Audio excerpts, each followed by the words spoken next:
Боловсрол соёл шинжилгээ ухаан спортын яам. Боловсрол телевиз хамтран үзүүлж байна.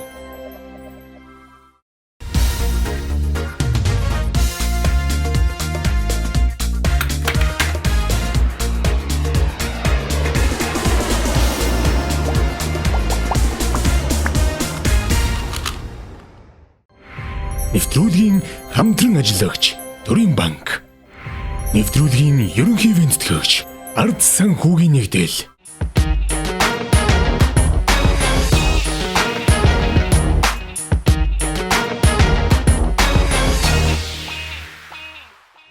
Боловсрол соёл шинжилгээ ухаан спортын яам боловсрол листтэй хамтран тавхандаа өргөж байгаа би багш нэвтрүүлгийн 5 дугаар дугаарыг итгэхэд бэлэн болсон байна. Багууд маань бол 6 гишүүнтэй 4 баг болон хуваагдсан байгаа. Энэ удаа бид бага насны хүүхдийн захин орчиндох зөв зохистой хэрэглээний талаар тавхандаа ярих болно. Ингээд багууд маань хэрхэн даалгавраа биелүүлснийг хамтдаа харчаад иргэн уулзцгаая. За манай баг 2 дугаар баг. За ингээ манай багийн гишүүд ярилцж байгаа намайг одоо багийн ахлагчаар сонгосон. За ингээ манай багийнхны ажлын хэр явж байна. Боломжийн. Айгу. Өөр өөрсдөө хариуцсан ажлынхаа талаар энэ эхлээд ярилцъя те. Тэсний дараа бас сүүлийнхээ нөгөө алхамжлалын талаар бас ярилцсан дээр баг гэж бодож байна. Тэрээс нөгөө багш нарын зүгээс гэхэд одоо нэг бас сар ч юм уу 14 хоног ч юм уу хугацаатаагаар нөгөө хичээлийн яг тухайн өдрийнхөө хичээлийн урд нь 2 ч юм уу 3 минутыг ашиглаад хүүхдүүдэд одоо илүү цагаар зурагт үзэх нь ийм хортой байдаг юм байна. Эдээс эдэн цаг хооронд үзэх ёстой гэд тиймэрхүү зүйлүүдийг бас маш сайн хэлж өгч явах ёстой гэж бодож байна. Манай багийнхан даалгавраа гүйцэтгэхдээ эхлээд өөр өөрсдийнхээ саналыг одоо хэлэлцсэн. Ерөн даалгавар болгон дээр тэгээд байгаа. Хэлэлцээ тэгээд мэдээж л 6 өөр хүний 6 өөр харах өнцөг байгаа учраас маш тийм мэтгэлцээнүүд бол ерөөсөө явагдаж байгаа. Сэдвийн хувьд гэх юм бол бас бүхэл багш нараас бас ийм байж болох юм байна шүү. Нэрээ яагаад энэ талаар харж болохгүй гэсэн олон санаанууд их гарч ирсэн. Ерөнхийдөө бол яг бага насны хүүхд чи яг багшийн үлгэр дээр л байдаг шүү. Харин баян хэлсэн дээр онцлогтой. Тэгээ бас баян халиад байснаас бас нөгөө яг нөгөө тэмдэглэлээр тий дэвтэр хавцсан дараа бол бас хөрх юм байна тий. Тэгэхээр энд нөгөө зохистой хэрэглээ гэдэг нь одоо ингэж болж байгаа. Тэгэхээр бид нэр ерөөсөө чиглүүлэх болчиход байгаа байхгүй юу? Тий. Хоёр талтай л байна л да.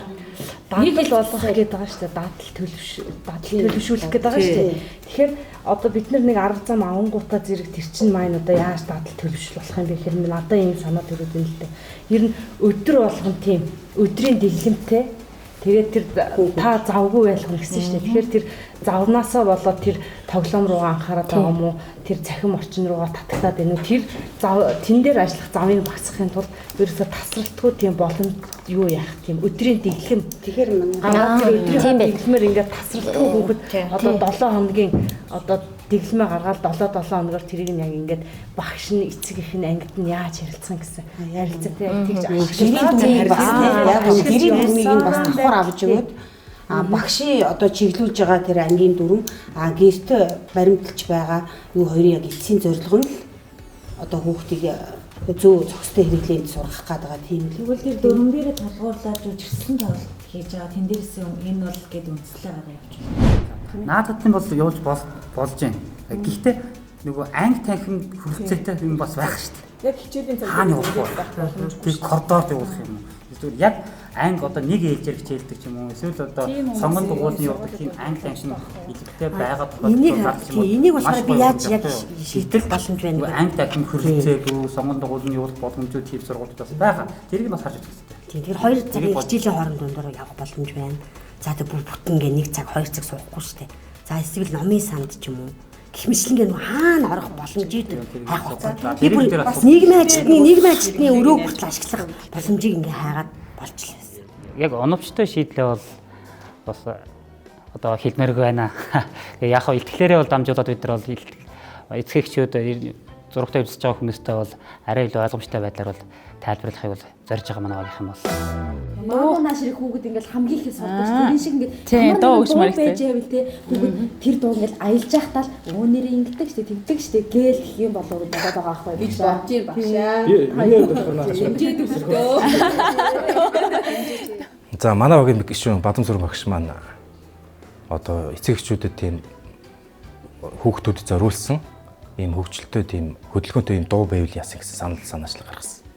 Тэгээд яг гараа угайдаач гэдэг юм уу эсвэл одоо юу гэдэг шүдэ угаай гэдэг эдгээр ийм дуунууд байдгийг бид нар бүхэн сайн мэднэ. Тэгээд тэр юм шиг ийм дугаарыг гэдэг хөдөлгөөнтэй бүр дугаар гэсэн. Тэгэхээр бидний хувьд бол цаг хугацаа мэдээж богино байна. Энэ цаг хугацааг бид нар яг оновчтой менежменттэй ашиглахгүй бол үр дүнгүй бас ажил болчихгүй гэж одоо би бас тэнэгэлцээд энэ дээр бас сөрөг саналтай байгаа л да.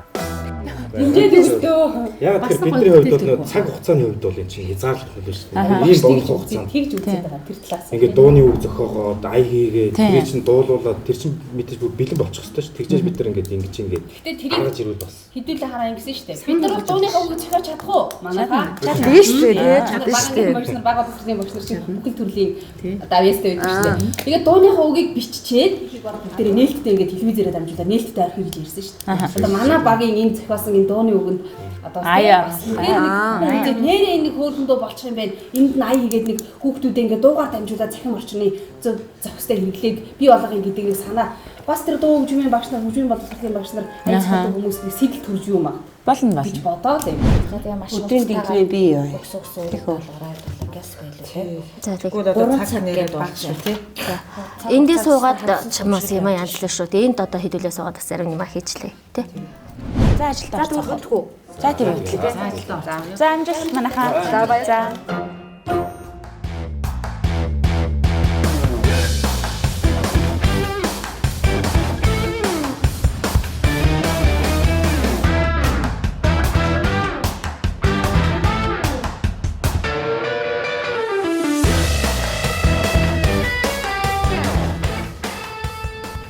Тэгэхээр манай багийнхан бол нэлийн олон санаанууд гарч ирсэн. Эндээс нэлийн шинэлэг санаануудаа бас гаргаж ирсэн байгаа.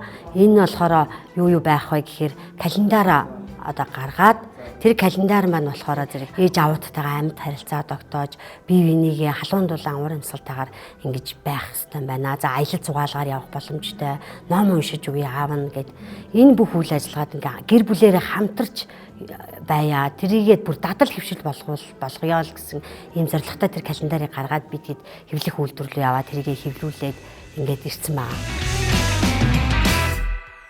За бид нар болохоор нэг даалгаврынхаа төгсгөл дээр юм уу дүгнэлт маягаар бас нэг дууны үг багш нар бүгдээрээ хамтраад багаараа зохиоё гэж ярилцаад дууны үгэн дээр дуудны үг зохиож цаг алдаад яах вэ гэж санал гаргасан. Тэгээд манай багийнхан болохоор ихэнх нь дэмжиж одоо зохиочноо одоо багш нар ч одоо бас багангийн багш нар бол тэрсэн маа төрөл бүрийн авьяастай учраас дууны үг зохиоход ер нь бол чадна гэд. Тэгээд ерөнхийдөө зохиохоор болсон.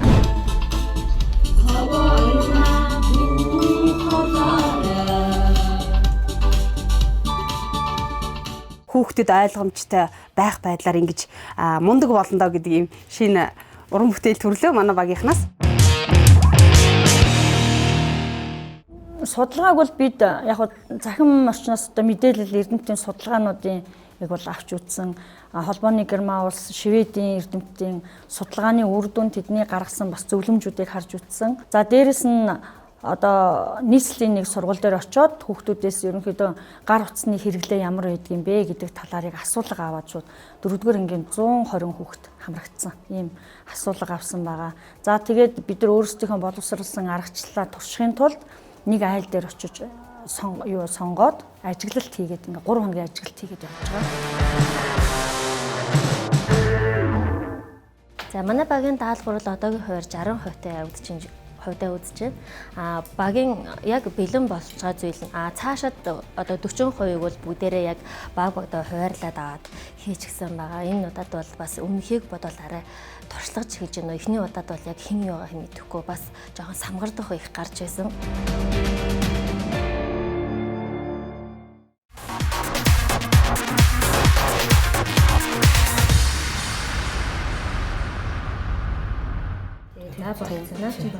За энэ дээр бол нөгөө 60 секундын орно тийм.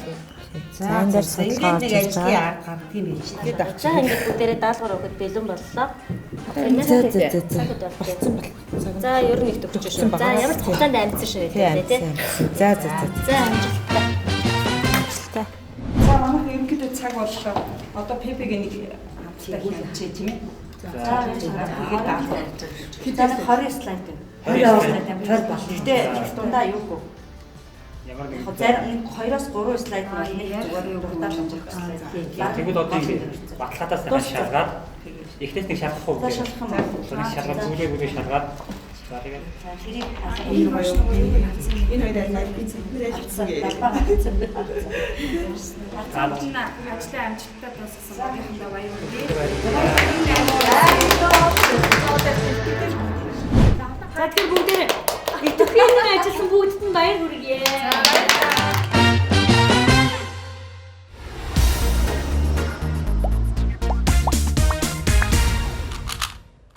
Нэвтрүүлгийн ерөнхий ивээн тэтгэгч Ард Санхүүгийн Нэгдэл.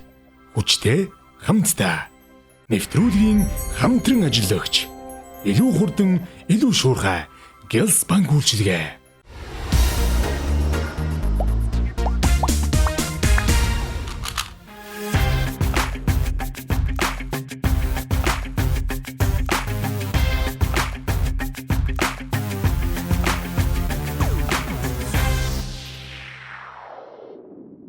Эргэн давтаа морил үзэгчтэй. Би багш нэвтрүүлэг маань боловсрол телевизийн 400-ийн студиэс үргэлжлэн та бүхэндээ хүрч байна. За тэгэхээр энэ дугаар цахим орчинд зөв зохистой хэрэглээний талаар би бүхэн чухал сэдвийг сонгон аваад даалгавар болгон ажилласан байгаа. Ингээд эрхэм хүндтэй шүүгчтэй та бүхэндээ танилцуулъя.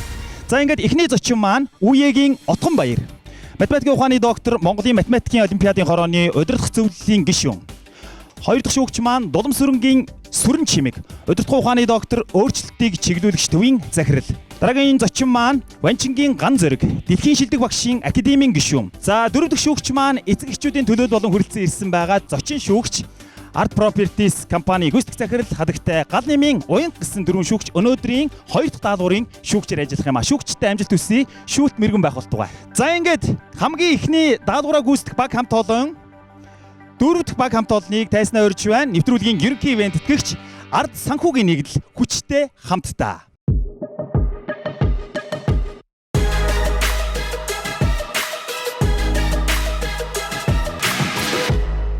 Сайн байцгаана уу? Дөрөвдүгээр баг маань даалгавраа танилцуулахад бэлдэн болсон байна.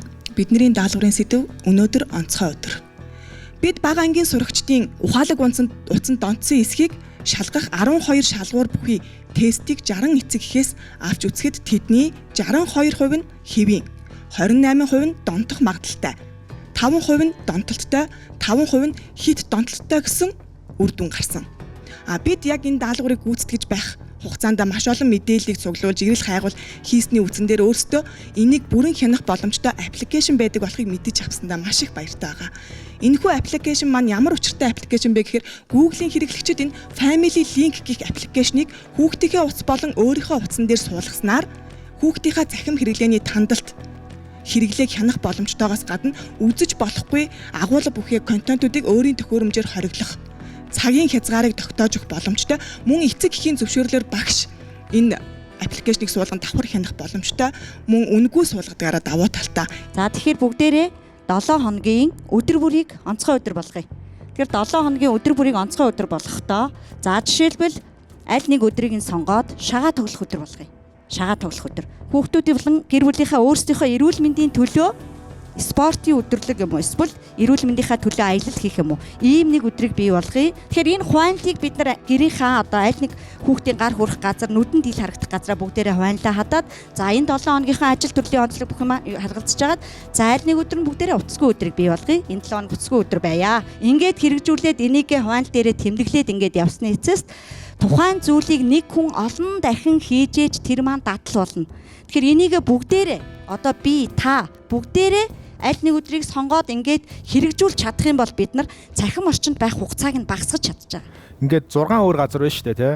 Тэгэхээр ялангуяа цахим орчны зохистой хэрэглээ, зүү зохистой хэрэглээ гэж байгаа нийтлэг сэдэв мэт боловч ялангуяа хот орон нутгийн ялгаа, дүүрэг сумын ялгаа, орчин нөхцөл, боломж бололцоо, мэдлэг мэдээллийн ялгаа гэдээ бас нэлээд байж магадгүй байсан баг. Энэ ялгаа хэр мэдрэгдсэн, энэ ялгаатай асуудлуудыг та нар нэг ийм шийдлэр яаж ингэж асуудлыг те зохистой хэрэглээ тал руу шийдэх талаар хэлсэн бай. За тэрний ялгаа хэд орнуудыг тийм ээ Улаанбаатар хотын ялгаа бол байгаа. зарим нь одоо мэдээлэл авч байгаа, зарим нь одоо цахим орчинд орж чадах хүүхдүүд байгаа тийм ээ. За тэгэхээр бид нар энийг юу гэж харсан бэ гэхээр ерөөсөө та бүхний гар дээр байгаа над календарээр ерөөсөө хүүхэд бүрт энэ цахим орчинд одоо орон нутагт одоо цахим орчинд ороод байгаа хүүхдүүдэд наадгаар энэ календарээр дамжуулаад халдварлах юм бол одоо нөгөө эерэг хандлага өгөөд эхлэх юм бол одоо хүүхдүүд чинь аливаа зүйлийг одоо тарахтаа дамжуулахтаа мэдээллийг дамжуулахтаа маш хурдан байдаг учраас тэр наад мэдээлэл чинь бас биднэрт бол бидний хувьд бол хурдан тараад тэгээ хүүхдийн нүдэнд ил байдаг учраас бас боломжийн юм болов уу гэж үзэж байгаа. Асуудлыг бол та нар гэр бүлд буюу одоо эцэг эхчүүд л энэ тал дээр манлайлах юмаа гэдэг талаас харсан байна гэж би сайн танилцуулгаас харлаа. Багш нар сургуулийн орчинд энэ дээр яв хийх ёстой, яаж манлайлах ёстой, энэ талаар ямар санаа?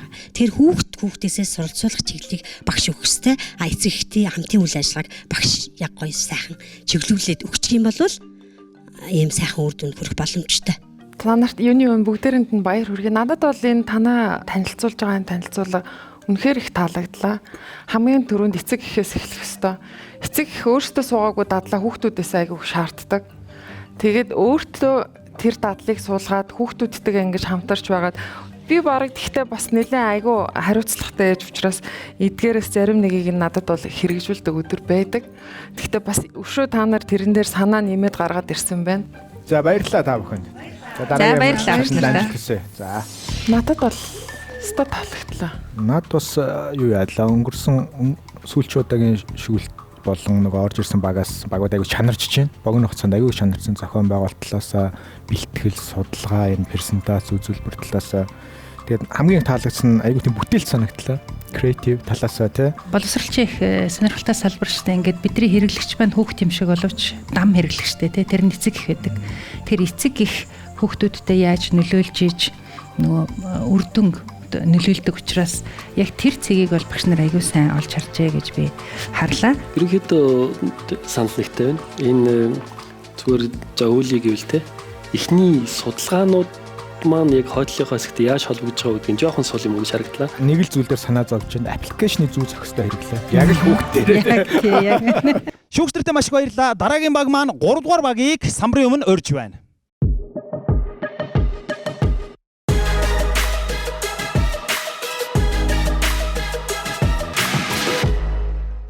За сайн байцгаана уу? Та бүхэндээ энэ өдрийн мэндийг хүргэе. За 3 дугаар баг маань өөртөө хийсэн даалгаврыг танилцуулахад бэлэн боллоо. Цахим орчны хэрэглээтэй байгаа бага насны хүүхдийн онцлогийн талаар товчхон бид нар бас судалсан байгаа. 9-10 настай хүүхэд маань асуудлыг шийдвэрлэх чадвар нь нэмэгдэж, түүнийгээ дагаад бие дааж асуудлыг шийдвэрлэх суралцах ийм боломжтой хүүхдүүд гэж бид нар энийг харсан. Тийм учраас бид нар яг 9-10 настай хүүхдийг сонгож авсан. Ингээд 9-10 настай хүүхдийн нэгэн төлөвлөлийн бичлэгийг та бүдэд бас сонирхуулъя. Болтын нэг өдөр. Болт хүү утсанд чатрих дуунаар сэрж хариу бичин өглөөг өгтлээ. Сургууль руугаа явахдаач, гарцаар гарахдаач чихвт зүүсэн хэвээр. Багшийн хичээл заах үед YouTube-д орж элдвийн бичлэг үзсээр. Гэртээ ирээд гэр бүлээрээ цахим орчинд амьдарсаар л энэ юу өгөөлнө вэ? Ийм нөхцөл байдалд орсон хүүхдэд яг хэн тусалж чадах вэ гэдэг дээр бид нар ярилцж үзэхэд хамгийн түрүүнд нөлөөллөөсөө эцэг эхчүүд, за дараа нь багш болон үе тэнгийн нөхдүүд байсан. Тэгэхээр бид нар яг эцэг эхчүүдээс тэгвэл хүүхэд нь яг ямар одоо цахим хэрэгслийг сонирхож байгаа талаар ингээд нэг судалгаа авсан байгаа. Тэгэхэд ийм үр дүнтэй гарч байгаа. За энэ үр дүнгээс үзэхэд бид нар яалтчгүй хүүхдэд туслахаас өөр аргагүй. Туслахын тулд багш эцэг эх хоёр хамтарч ажиллах нь шаардлагатай. За баярлалаа өгчтэй. Багш эцэг эх сурагчдад маань бид нар хамтраад энэ гар утсыг зөв зохистой хэрэглэх тал дээр хамтын ажиллагаа маш чухал. Бас үүн дээрээс бид нар өөрснөө үлгэрлэн дуурайлах хэрэгтэй. За хамтын ажиллагаанаас бид нар гэрийн дүрм гаргаж байгаа юм. За гэрийн дүрм дотор маань цахим орчныг зөв зохистой хэрэглэх асуудал маань заавал орчих. За энэ цахим орчинд хэрэгэлсэн даалгавраа сурсан зүйлээ бүтээш даалгавраар илэрхийлнэ. Энийг харилцах дэвтэр дээр эцэг их багш нар маань хөтлөж явах юм байна. Энэ үлийг давтан хийсээр тухайн хүүхэд маань зөв дадал хөвшилтэй хүүхэд болох юм байна. Дараагийн одоо энэ дотроос бид нарын нөгөө цахим хэрэглээг зөв зохистой хэрэглэх. Энийг бол багш чиглүүлж өгөх юм байна. Багшийн гол зорилго нь юу вэ гэхээр тухайн хүүхдийг манай болдын сул талыг ашиглан давуу тал болгох зорилготой. Энэ нь болохоор тухайн хүүхэд багш тухайн нөгөө бол буюу зэт хүүхэд гэдгээс судалснараа болдвол бусад хичээлүүдээсээ илүүтэйгээр нөгөө зургийн хичээлдээ илүү сонирхолтой. Түүн дээрээс нь үндэслээд багш болдод заавар өгнө. Бидний өргөн хэрэгэлдэг YouTube сайтаар ороод цаасан нугалбар хайлт дээр цаасан нугалбар гэж үчээд онгоц нугалах тэр видео бичлэгийг үзээд өөрөө тэрийгээ сураад маргааш нь анги хамт олондоо зааж өгөх юм байна. За ингээд энэ аргыг хэрэглэснээрээ болд маань ийм босон байж болох бидний юм таамаглыг бас танилцуулж байгаамаа. Цонхоор нар тусгад болтхоо сайхан хамраад эрч хүчээр дөрөн өглөө хөтлөө. Гарцаар гарахтаа гэрхэн дохиог ажиглан аюулгүй байдлаа хангалаа. Болтхоо ангийн идэвхтэй онц сурагчдын тоонд аль хэдийн орсон байв. Цахим хэрэглээний зөв дадал хөвшилтэй гэр бүл нэгээр ийхүү нэмэгдлээ. Ингээд анхаарал тавьсан та бүхэндээ баярлалаа. Яагаад тэр насан дээр нь яагаад 9-10 нас гэж онцлсан бэ? Бага анги чинь 6-7-оос эхэлж байгаа зү тэ? За энэ бол бидний бас судалгаа өөрөөсөө одоо ангитай ангиасаа ингээд өөрөөсөө хоорондоо ингээд ярилцаад ангийнхаа хүмүүсийг мэддэг учраас судалгаа аваад үзэнгүүт 1, 2, 3 дугаар ангийн хүмүүс бол харьцангуй одоо гар утас ашиглах нь цөв тийм баг.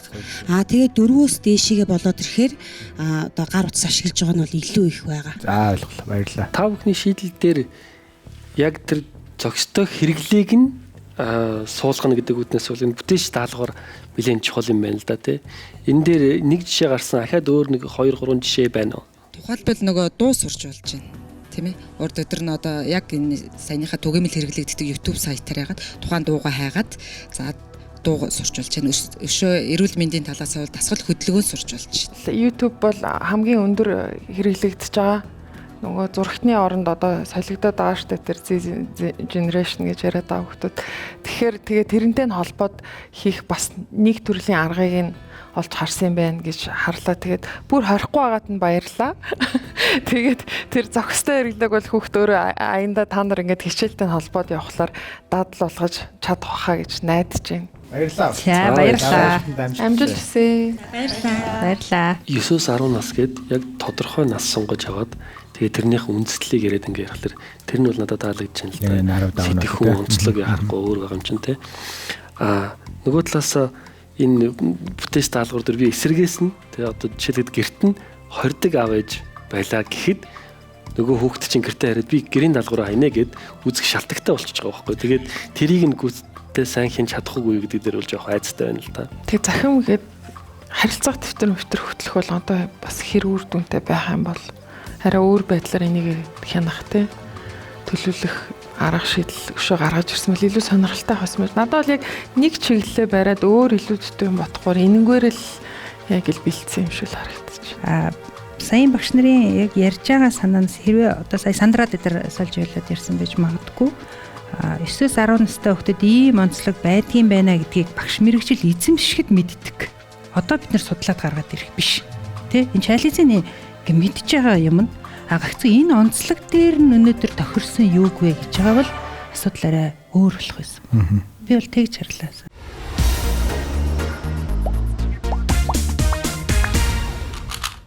Нэвтрүүлгийн хамтран ажиллагч илүү хурдан илүү шуурхай Гялс банк үйлчилгээ. Нэвтрүүлгийн ерөнхий ивээн тэтгэгч Ард Санхүүгийн Нэгдэл. Хүчтэй хамтдаа.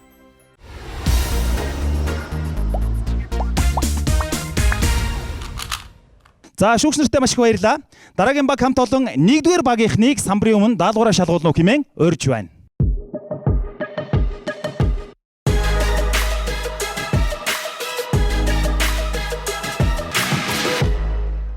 Манай 1-р баг энэ удаагийнхаа даалгаврыг зөв хөвшил, ухаалаг сонголт гэсэн сэдвийн дор бэлтгэлээ. За хүүхдүүдийг энэ цахим хэрэглээний талаар одоо бид бас асуулаа.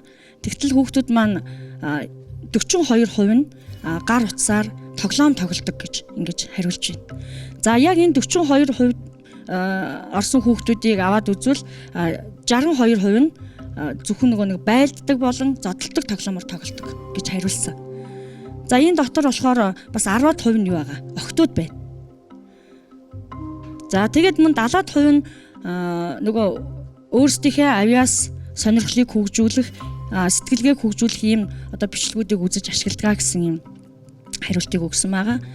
За эцэг эхчүүдийн хувьд л хүүхдэд үлгэрлэх хамгийн гол ойрын туслагч нь учраас бид эцэг эхийнхээ одоо захим хэрэглээний зөв зохистой энэ дадалд сурах гэд анхаарч эднэрийн лүгийн чиглэсэн ажлыг бас явуулах нь зүйтэй. Багш бидний хувьд ямар санаа олвоо гэдгийг одоо манай оюутны багш маань танилцуулах юм аа. За хүүхдүүд ер нь захим орчинд бол ихэвчлэн тоглох, дуу бичлэх, үзэх зэргээр ямар нэгэн ач холбогдолгүй нэвтрдэг юм байна. Тэгэхээр багш нар бид нар энийг яаж ач холбогдолтой болох вэ гэхээр хүүхдүүд өөрсдөө хөгжих, өөрөө одоо сурах боломжтой ийм цахим сайтуудыг бол зааж өгөх хэрэгтэй болоод байгаа. За тэгээ судлаад үзэхэд манай Монголд болонгууд ийм Монгол сайт бол бас цөөхөн байдаг юм байна. Жишээлх юм бол Мамуу гэдэг ийм сайт марчаахаа мазаалаа гэх хүүхдийн одоо танин мэдгээ хөгжүүлэх чиглэлийн ийм цахим контентууд бол байдаг юм байна. Хүүхд болгоно нөгөө гар утсаараа одоо ихэвчлэн тоглоом тоглодог гэж байгаа.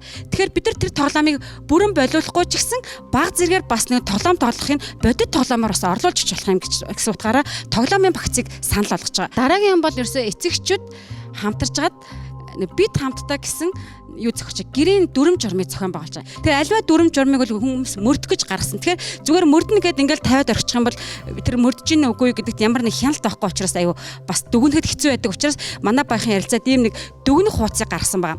Хөрөгчин дээр байхдаа илүү үр дүнтэй гэж үзээд бид нар ардаас хоронцтойгоор ингээд хийж үзье. За энэ дээр нэмэт хэлэхэд бас багш давхар хяналт тавиад ингээд чиглүүлээд яваад их тухай явцдаа. За эдгээр зүйлсүүд яг бид бас ийм санаа байж болох юм аа гэж гаргалаа. За ингээ анхаарал тавьсанд баярлалаа. За баярлалаа. Баярлалаа. Би энэ Чингэлтэй дүүргийн багш байгаа гэсэн тий. Танай анги хэдэн хүүхэдтэй вэ? Манай анги 46 хүүхэдтэй. Таны одоо ингээд яг ерөнхий нөгөө харж байгаагаар танай ангид одоо яг энэ хэрэглээнд хит юм донцсон юм болоо одоо арай илүү их хэрэглэх ёстой цагаасаа хэрэглээд байна уу гэсэн хүүхэд ойролцоогоор хэд орчим байгаа вэ? За яг манай ангийн хувьд бол ийм хэрэглээтэй хүүхэд бол миний олж харснаар бол нэлээд хит хэрэглээтэй 3 хүүхэд бол ажиглагдсан. За ер нь бол хүүхдүүд зохих хэмжээгээр хэрэгэлдэг. Огт ордгүй хүүхэд ч бас байдаг юм лээ. Би зөв мэрэгжлийн хувьд л ингэж харж байна. Танай баг бол энэ багуудын ажилласан жилийн дундаж болон насны хувьд дунджаараа хамгийн залуу байгаа юм. Гэтэл энд ярьж байгаа багш нар маань дандаа тэргүүлэх багш нар зөвлөх зэрэгтэй багш нар маань яриад байна. Туршлагатай багш нар маань илүү манлайлаад байна уу? Эсвэл залуу багш нар маань оролцоо суулгаа юм биш вэ гэсэн нэг юм хүн тэрнээ эсэргүй юм асуулт асуухаар байна. За, арай мань дүргээ.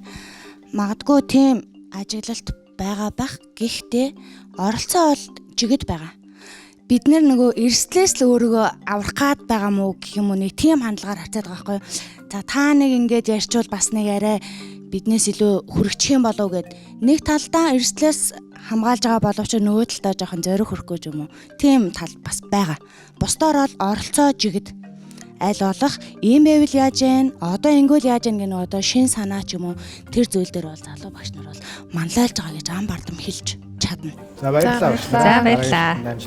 Амжилт хүсье бүгдээрэнд. Одоо жочин шүүгч бөгөөд үлгэр жишээ ээжээвд одоо яг цахим хэрэглээгээд яг танаа гэр бүлийн практик дээр л яг эд гарч байгаа асуудал ах л та тий хүүхдүүд нь. Тийм манайх чинь дөрүүлээ банд нар харин тий. Тэгэхээр ингээд асуудал нэлээд гарч байна. Яаж зохицуулж байна яг бас хүүхдээсээ болоод өөр байгаа байхгүй. 10 настай хүмүүс маань жишээ нь ерөөсөө огт сонирхол байхгүй. гар утсан. Тийм барагтаал нэг хактер байхгүй. Тэгээд гар утсаа хаана байгаагийн хайхгүй пин кодын байсыг л мартчихсан. Нэг тийм нөхөр. Тэгэхэд 13 та ах нь болохоор бүр ингээд 3 настай ахта манай гэрт байгаа пассворттай далд байдаг. Одоо тэр цахилгаан барааны бүх юмыг мэддэг. Тэгээд би ингээд чэйждээ нэг ингээд ягаад бас өвтөх асуув шүү дээ. Ингээд нэгээд өгчгөр 3 настай ахта бүрийн өөрийгөө яриагаараа илэрхийлж чадахгүй ш. Тэр нэг технологи ингээд өөрөө хэрэглээд сурцсан байсан. Тэгэхээр би зүгээр дотроо юу гэж бодсон гэхээр энэ бол ерөөсө хорж болохгүй юм байна. Яг энэ нэвтрүүлэг дээр энэ зохистой хэрэглээ гэдгийг оруулж ирж байгаа. Энэ бол айгүй цаг юугаа олсон зөв сэдв байна гэж би бодож байна. Би их азтай яг энэ өдөр нь зочин шүүгчээр орж ирсэн азтай байна гэж харж байна. Тэгээд багш нар бол бүгдээрээ энэ дээр ингээд хэрэглээгийг нь яаж зөв үсгэж өгөх үү гэж ярьж байгаа нь бол таалагдчих. Бүгд яг тэр өнцгөөс нь хараад байгаа. Тэрнээс 20 гэсэн баг бол байхгүй шүү дээ. Хэдүүлээ юу багаа дүгнэх хэрэгтэй бах те. Багийн хувьд бол одоо тоглоомын хайрцаг гэдэг одоо айгуу гоё юм барьж орж ирлээ шүү дээ тий. Би тэгээд одоо багш нар бариулсангүй тий. Тэгээ багш нар ингээд шинэ юм санаачлаад ингээд гоё юм хийжтэй гэдэг аюу хүлээлттэй байлаа. Ингээд төгсгөл болтол хүлээлттэй байлаа. Гэтэл стимийн хичээлийн материалыг ингээд гоёутан тийгээд ороод ирсэн биш байгаа гэхээр нэг ийм л дүр зураг харагдлаа. Хитрхи олон юм руу өссөн юм шиг харагдлаа да надад бол яг хамгийн сүүлд хэлсэн нэг хоёр санаа нь үлдээл бусд нь бол ингээд урсаад өнгөрч их бол болж байгаа шиг. Тэгээд сүүл үлдэж байгаа санаанууд нь те хэрэгцээ жоохон хэцүү юм биш үү гэж бодогдохоор те. Одоо Facebook дээр аавчтан зориулаад багш нь хэрэгтэй юм оруулаад соногдвол боддоор бол те хэцүүлтэй. Тийм би яг тантай яг санал нэг байна. Их олон төрлийн олон сайхан бүгд ер нь бол сайхан гараж ирж байгаа санаанууд нь бүгд сайхан боловч айгүй олон тийш яцсан. Яг өөртөө алийг нь барьж аваад хэрэгжүүлэх гэж байгаа нэг тодорхой санагдсангүй. Санаанууд нь бол их сайхан санаанууд л байл. Миний хувьд яг босод багт нь харьцуулал угаас харьцуулжлаа дүгнэж хэдүүлээ те. Бүтээлч талаас бас арай нөгөө хоёр багтаа өрсөнгөө үйл гэдэг тийм дүгнэлттэй үлдлээ. За шүүгч нартай талхлаа илэрхийлье. Ингээд хамгийн сүүлийн даалгавраар шалгуулах багийг өрж байна. Энэ бол 2 дугаар багийг самбарын өмнө өрье.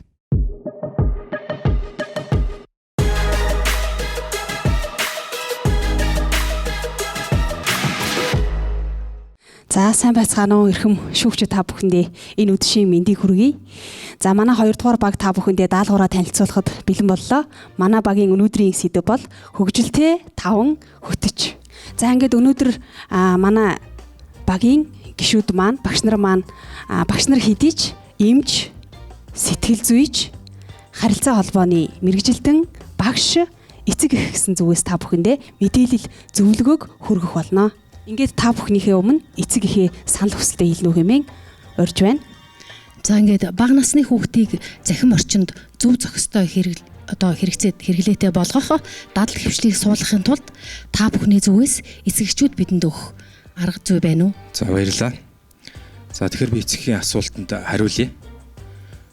Тэгэхээр өнөөдөр таны хүүхэд 24 цаг хэмээх үнд зүйлийг хэрхэн үр дүнтэй зарцуулж байна вэ? Хэрхэн үр ашигтай зарцуулж байна гэдгээс таны хүүхдийн магадгүй ирээдүйн шалтгаална. Тэгэхээр энэ диаграм дээр харахад таны хүүхэд өнөөдөр хоногийн 24 цагийн ихэнх цагийг гэр бүлдээ зарцуулж байна. Тэр гэр бүлийн нөлөөлөл гэдэг бол хамгийн чухал нөлөөлөл байдаг. Тийм учраас хамгийн дөрөв нэгдүгээрт гэр бүлдээ зөв үлгэр дуурайл болоорой гэж би танаас хүсье. Яг тэр эцэг их маань өөрөө гар утас барьж ийж гар утасны хит хэрэглээтэй байж ийж хүүхдээ чи инг битээ гэж хэлэхэд бол хэцүү. За ингээд нийт сурагчид хүүхдүүдийн төлөөлөл болж өнөөдөр нэг сурагч хүрэлцэн ирсэн байгаа. За сурагч Анарыг урьж байна. Намайг Анар гэдэг би 4-р ангид сурдаг. Би компьютер гар утас тоглох дуртай. Заримдаа тоглосоор байтал нэг мэтгэд л орой олчихсан байдаг. Ээж аав маань намайг уцаар битгий тоглол гэдэг ч өөртөө уцаа барьсаар л байдаг. Бид гэр бүлээрээ хамт хөгжилтэй байж компьютер гар утаснаас холдож өөр зүйл хийвэл надад гоё л байна. Энэхүү жишээн дээр сэтгэл зүйчийн хувьд зөвлөхөд шалтгааныг нь олж харах ихний алхам юм. Үл хайхарсан байдал, эцэг эхчүүдийн үлгэр дуурайлал, тоглоомын сонирхолтой шийдэл зэрэг олон шалтгаан байж болно. Ямар нэгэн зүйл хүчтэй татагдах сэтгэл зүйн үзэгдлийг хамаарал гэдэг. Хамаарлын эцсийн шат нь донтол гэх аюулд хүргэдэг. Тэгэхээр бид хэд эцэг эхчүүд та бүхэн хүүхдийнхаа захим хэрэглэг хориглох биш, хүүхдийнхаа нас идэхгүй хэрэглэн тохируулсан хязгаарлалт хийж өгөх нь хамгийн чухал. За тэгвэл эрүүл мэнд талаасаа удаан ашигласнаар ямар сөрөг нөлөөтэй юм бэ гэх юм бол мэдээж хөдөлгөөний дутагдал бий болно. Мөн сэтгцэд нөлөөлнө. Нуруу нугасны зөв бус хөгжилтэй болно. Цэвэр агаарын дутагдал бий болно. Нүдний хараа муудах, нойргуудах гэсэн шалтгаанууд бий болно. Харилцаа холбооны зохицуулах орооноос гаргасан тоон баримтаар манай улсын хүн 99.7% нь гар утас хэрэглэдэг юм байна. 305 мянган хүүхдийн 71% нь болохоор гар утас хэрэглэдэг. 232 мянган хүүхдийн 54% нь ухаалаг гар утас хэрэглэдэг гэсэн ийм тоо үзүүлэлт гарсан. За тэгвэл бид бүхэн хэрхэн нөлөөлж чадах вэ? Эцэг эхчүүдтэй хүүхдүүдтэйгээ хамтраад бидний цахим орчны хэрэглээг хэрхэн зөв зохистой болгох вэ? За эхний танилцуулж байгаа бидний шийдэл бол хөгжилтэй өдрүүдийн дурсамж гээд гэр бүлийн дэвтэр байгаа. За тэгвэл бид бүхний хөгжилтэй өдрүүдийн дурсамж дэвтэр маань ямар бүтцтэй байх юм бэ? За тэгвэл номын сайн найз өдөр. За энэ өдөр бол гэр бүлэрээ хүүхдүүдтэйгээ хамтраад номтоо нөхөрлөх юм цаг байгаа. За дараагийн цаг бол зөв цахим. За энэ үед бид нар хүүхдийг шууд хязгаарлах нь буруу гэж түрүүнд дурдсан. Тэгэхээр хүүхдэд хэрэгтэй хөгжиж болох үз програм, аппликейшн, контентууд байна уу гэвэл бас байдаг. Тэгэхээр энэ цагтаа хүүхдийн дур сонирхолтой байгаа тэр сонирхлынхаа дагуу математик сэтгэлгээг хөгжүүлэх аппликейшн, контент, за бас шатар даам тоглож болно, англи хэлнийхаа мэдлэгийг дээшлүүлж болох тэр зүйлүүдийг бас хэрэглэж болно гэж бид бүхэн үзсэн. За энэ өдөр болохоор 18:22 гэсэн нэртэй өдөр. Энэ цагийг интернетгүй ухаалаг үцэхгүй бай. 7 хоногийн нэг өдөр нь л ийм байх юм бол бас бид нар хүүхдүүдэд маш нөлөөлж чадах нэ гэж харсан. За нэг өдрийн бид нар өв соёлоосоо суралцъя. Монголчууд бид нар бол маш өн эртний түүхтэй ард түмэн. За энэ өдөр бол хамгийн чухал өдөр. Энэ бол гэр дүүрэн яриа. Энэ өдөр хүн болгон өөр өөрсдийнхөө тэр 7 хоногийн хугацаанд болсон зүйлүүдэд ярилцах, бие бинийгээ сонсох, хүндэтгэх энэ зүйлүүдийг ярилцах хамгийн чухал өдөр юм аа. Цахим хэрэглээг зөв болгоё, зөвийг зөвхөн өөртөө татъя. Анхаарал хандуулсанд баярлалаа. Тэгээ миний асуулт юу вэ гэхээр цахим орчны зохистой хэрэглээ гэж байгаа боловч тааны санал бол цахим хэрэглээг хязгаарлахаас илүүтэйгээр илүү ухаалгаар ашиглаад бүтээмжээ нэмэх гэдэг шүү дээ. Багшийн хувьд, хүүхдийн хувьд сурах процессыг хурдлуулах гэх тэр тал дээр та яг юу гэж бодож байна? Яг та энэ гаргасан санал дотор яаж сууж өгсөн? Хүүхэд бол яг 6-аас 12 наснд нь багшийн хэлж байгаа тэр үг зөвлөгөө бол маш чухал байдаг гэж хүүхдийн насны онцлогт байдаг. Тийм учраас бид бүхэн энэ цахим хэрэглээ гэдэг зүйл маань бас огт байхгүй гэвэл бас болохгүй. Энээс бол хүүхдүүд маш олон хөгжлийг бол олж авч идэг. Тэгэхээр хэрэглээг нь хязгаарлаад тэгээд зөв зүйлүүдэд ашиглаж чадах юм бол хүүхдүүд бол зөвөр нөлөөлж болно. Миний хувьд болохоор ерөнхийдөө асуулт бол алга. Гэрийн даалгавраа хамгийн эмх зэгцтэй тэгээд тодорхой бас шийдлүүдийг эцэг эхчүүдэд бол санал болгож болохоор тийм гүйцэтгэлтэй гүйцэтгсэн байна гэж харж байна. Баярлалаа. За эднийх бол сошиалсан их хэдэн зэгцтэй болсон байна. Презентацийн хэлбэр бас надад их таалагдлаа. Ингээд урд нь ч гэсэн ингээд ээлжлээд ярих тийм баг бас байсан. Гэтэ сая ингээд дүрээ сонгоод тэрнийхээ дагуу ярихлаар бол маш ойлгомжтой хүнд хүрсэн тийм презентацийн боллоо гэж бодож байна. Яг гол хэрэглэгч маань орж ирлээ Энэ бол их онцлог байлаа Хүүхэд орж ирлээ Энэ их онцгой байлаа. Тийм миний хувьд бол эдний баг хамгийн эмх зэгцтэй хэлээ гэсэн санаа товч тэгээд тэр бэлдсэн презентацийн хүртэл айгу товч бөгөөд тодорхой. Нөгөө даалгавар аваад биелүүлэх ёстой бол хамгийн сайн гүйцэтгэл өндөртөөр биелүүлсэн. Яг даалгавраа маш сайн ойлгосон юм шиг санагдлаа. За даалгавраа танилцуулсан дөрвөн багтаа маш их баярлалаа. Бас эрхэм шүүгч нартай маш их баярлалаа. Зочин шүүгч Уянга танд бас их баярлалаа. За тэгэхээр манай оролцогчд маань үнэхээр бас бага насны хүүхдийн захин ертөнцийн зөв зохистой хэрэглээний талаар дор бүрнээс өөр өөрсдийнхээ гаргалгаа гаргаж анализ хийж даалгавраа гүйцэтгэлээ. За одоо бид бүхний хамгийн чухал хэсэг бол мэдээж эрхэм шүүгчдийн үнэлгээг өгөх цаг ирээд байна. Ингээд нэвтрүүлгийн хамтран ажиллагч илүү хурдан, илүү шуурхай Гялс банк үйлчилгээ. Ингээд хэсэг ормын дараа шүүгчдийн үнэлгээгээр эргэн уулзъя.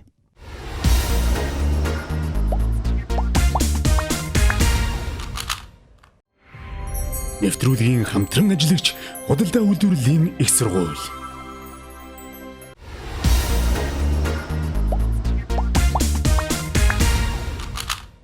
За нэвтрүүлэгтээ эргэн давтан морилно. Шүүгчдийн дүн гарсан байна. Ингээд 4 багийн ахлагчдыг самбарын өмнө өрж байна. Миний гарт шүүгчдийн оноог нэгтгэсэн дүн байна. Яг одоо миний хэлсэн баг нэвтрүүлгээс хасагдах аюулаас аврагдаж цаашаа нэвтрүүлгээ үргэлжлүүлэх эрхтэй байх болно. Ингээд хасагдах аюулаас аврагдсан эхний баг бол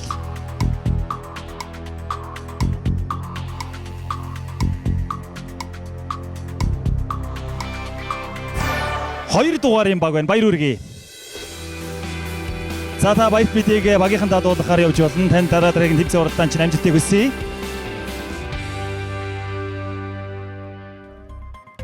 Харин одоо дараагийн дуудах баг мөн цаашлаад нэвтрүүлгээ үргэлжлүүлэх эрхтэй баг байгаа. Энэ баг бол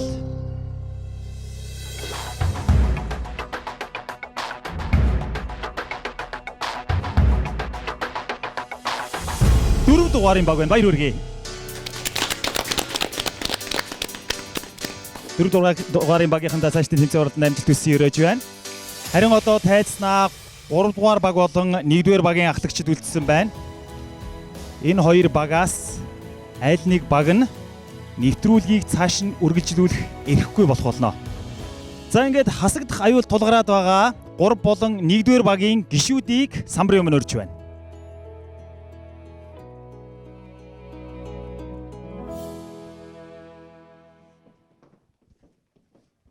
Энэ хоёр багийн нэг нь нэвтрүүлгийг орхиж, нөгөөх нь нэвтрүүлгийг цааш нь үргэлжлүүлэх ёстой байгаа. Ингээд хасагдах багийн нэрийг та бүхэн зарлах гэж байна. 3 ба 1-р багаас энэхүү нэвтрүүлгийг цаашид үргэлжлүүлэх эрхгүй болсон хасагдах баг бол